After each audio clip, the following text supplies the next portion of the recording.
and we still need to do more for the aquatic environment. The removal of the ammonia, the removal of the nutrients is much more about fish than it is about the protection of human health. And again, we believe that the appropriate revenue source should be used to help us achieve that goal. I think there's a consensus that the single greatest improvement we can make to the aquatic environment in the Silver Bow Creek watershed is to try to address some of the nutrient and ammonia problems coming out of the effluent. In the absence of NRD, in the absence of those problems, we could not afford that. Just to be honest, is killing us in terms of our rates to achieve goals that are associated with the protection of the environment. We think that that's an appropriate use of NRD dollars. The Basin Creek Reservoir, Basin Creek, Blacktail Creek, and throw in Browns Gulch and German Gulch, we believe, and if you read the tributary restoration plan produced by the program, they target some of these streams and creeks for enhancement and restoration. Rick laid out one scenario about the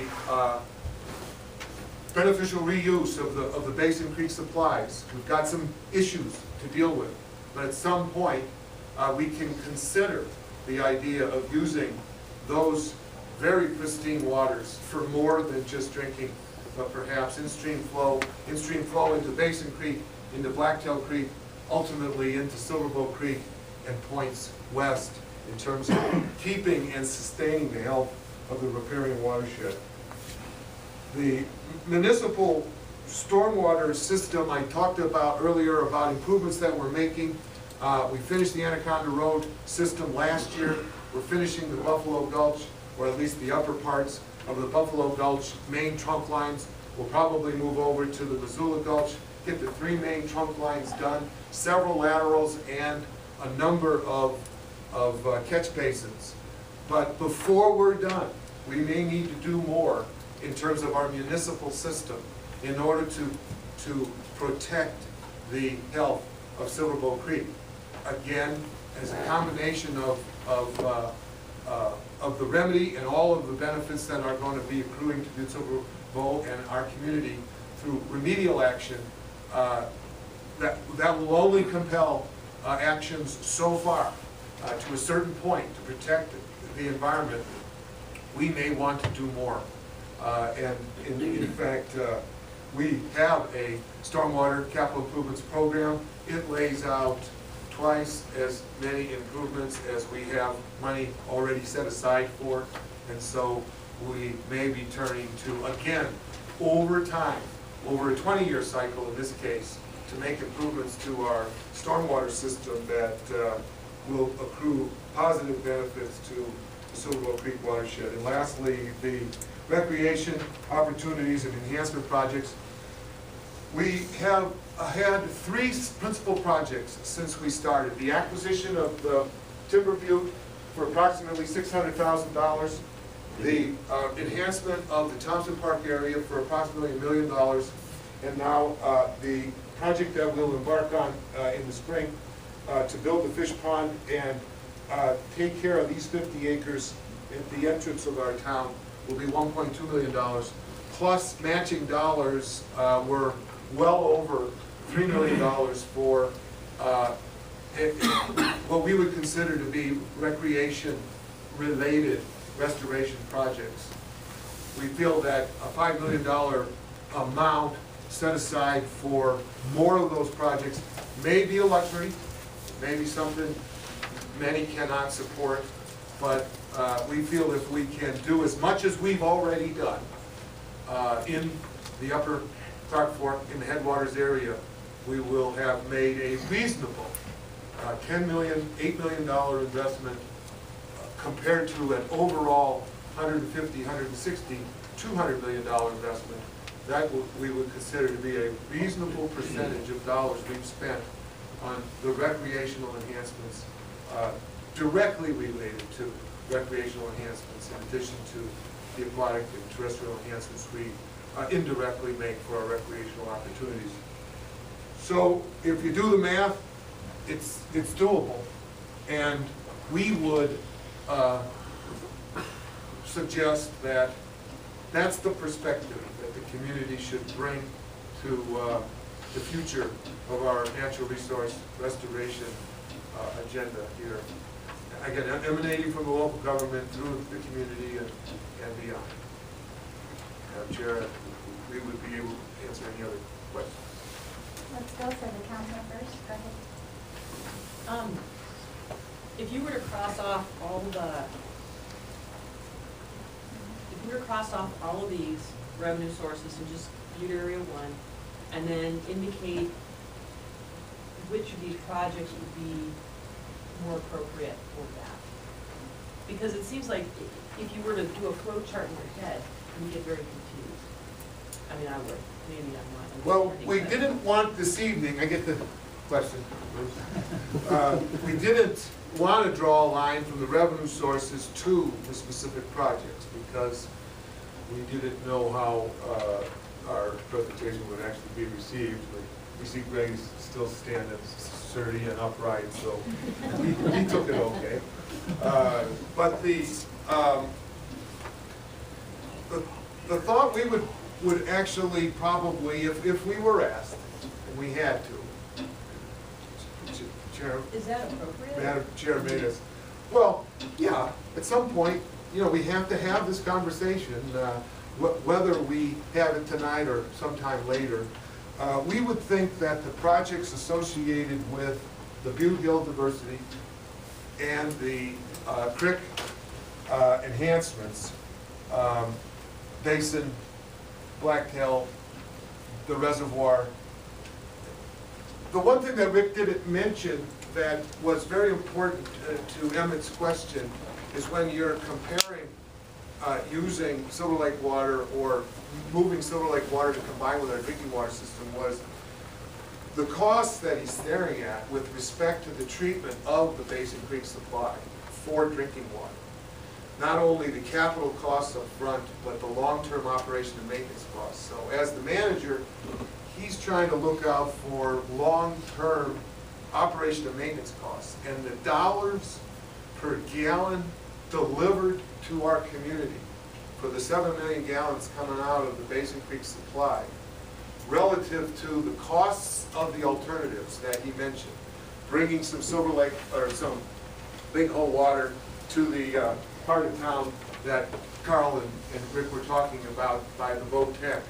When you do the cost comparisons, the capital costs are almost the same, but the long-term maintenance costs are way in favor of perhaps looking at an alternative for the Basin Creek supply. Now, we're very nervous about that relative to the point that was made relative to too much pressure on Big Hole. Also, we don't really want to decommission the Basin Creek supply because at one point we hope that you will grow and we're going to need more water. And the way Rick is trying to figure it out is that the improvements we make enhance the system in the short-term window, and by that I mean 10 years, and to the extent that we need to turn the lever and start using Basin Creek for drinking, we can essentially turn it back on and use the infrastructure that we invested in to use the Big Hole supplies more effectively. So there's a cost comparison thing going on when we make our suggestion. But back to your question. We would say that the Basin Creek Reservoir, the Basin Creek, Blacktail Creek's coming from the south that feed Silverbow Creek from the south to points west, coupled with the diversity project on the hill, and perhaps a portion of the surface enhancements to the extent the parent tailings are removed. We believe that any removal action that is proposed and approved might be better paid for with a stream-side tailings remedy remainder dollar. But when it comes to what we want it to look like at the end of the day, when the bad dirt is removed and the clean dirt is put back in, whether we want a pond or whether we want a wetlands or whether we want a central park behind the Civic Center, what type of scenario we want coming through the corridor that is the historic Silverboat Creek Channel. Those enhancements, we think, might be a dollar best spent by the Butte Area 1 Committee. Yeah, Jeff? Only recently begun discussing the diggings east as well, and I noticed is that included in your? In our little outline here, yeah. There's no distinction between, the general idea of the parent tailings removal is that where do you stop, where do you start, you know. I don't purport to know, you're not taking a position on where and when to stop, but anything associated with the corridor from essentially the parent tailings primary area by the ball fields through the corridor to Montana Street is what we would put under that particular heading. John, what is $6 million worth of diversity on the Hill desk? Well, let me just say that our plan is more of a program. We do not pretend to be able to tell you today, but what it would give us is some stability at the propagation level so that we can get a feeder system of all the plants that we want to plant on the hill longing forever. Once we redo the zoning map and we change areas to zoning, we would say, you know, I don't want to just guess, but 20, 30 pockets of intense diversity, pockets where there is good drainage of stormwater that can collect in the soils, where our building up of the soils is sort of in concert with the topography of the hill.